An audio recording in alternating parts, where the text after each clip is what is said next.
एक बार की बात है। हरी भरी पहाड़ियों से घिरे एक छोटे से गांव में एक बहुत ही खास ट्रेन रहती थी जिसका नाम था छुक छुक। ये कोई साधारण ट्रेन नहीं थी। उसके हर डिब्बे का रंग साल के किसी एक मौसम जैसा था और हर रात जब गांव के बच्चे सो जाते थे, छुक छुक अपनी जादुई यात्रा शुरू करती थी। उस रात सोफिया नाम की एक छोटी लड़की को नींद नहीं आ रही थी। वह अपनी खिड़की से आसमान में चमकते तारों को देख रही थी। तभी उसे दूर से एक आवाज सुनाई दी, छुक छुक छुक।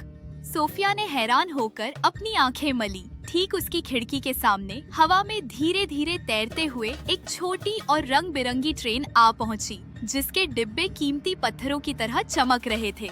नमस्ते सोफिया, एक खुशमिजाज आवाज ने कहा। यह ट्रेन का ड्राइवर था, एक छोटी सी लोमड़ी जिसने लाल टोपी पहनी हुई थी। मेरा नाम रूफो है और यह है जादुई मौसमों की ट्रेन। क्या तुम हमारे साथ चलना चाहोगी?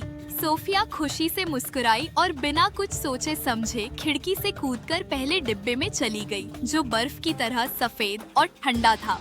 सर्दी में तुम्हारा स्वागत है, रूफो ने कहा जैसे ही ट्रेन बादलों के बीच धीरे धीरे चलने लगी। बाहर सब कुछ बर्फ के फाहों से ढक गया, जो पंखों की तरह गिर रहे थे। सोफिया ने कुछ खरगोशों को बर्फ में खेलते देखा, जो टहनियों की बाहों वाला एक छोटा सा बर्फ का आदमी बना रहे थे।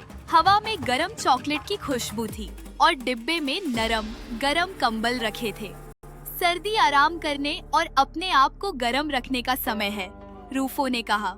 लेकिन यह उन लोगों के साथ खुशी के पल बांटने का भी समय है जिन्हें हम प्यार करते हैं।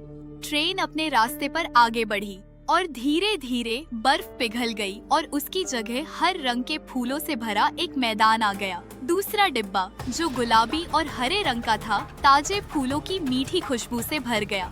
अब हम बसंत में हैं, रूफो ने हंसते हुए कहा। देखो सोफिया, सब कुछ फिर से जाग उठा है। सोफिया ने पंखुड़ियों के बीच तितलियों को उड़ते देखा, छोटी चिड़ियों को अपने घोंसले बनाते देखा और हल्की बारिश के बाद एक छोटा सा इंद्रधनुष उगते देखा। बसंत हमें सिखाता है कि किसी मुश्किल पल के बाद हमेशा कुछ सुंदर और नया आ सकता है, रूफो ने प्यार से कहा। ट्रेन फिर आगे बढ़ी और डिब्बा सूरज जैसे चमकीले पीले रंग में बदल गया। हवा में गर्मी भर गई और सोफिया को समुद्र की लहरों की आवाज सुनाई दी।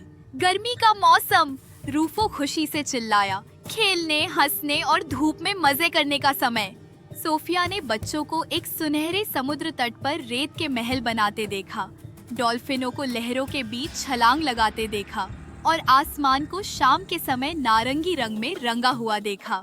गर्मी हमें याद दिलाती है कि खुशी दोस्तों के साथ बांटने में और भी अच्छी लगती है, रूफो ने आंख मारते हुए कहा।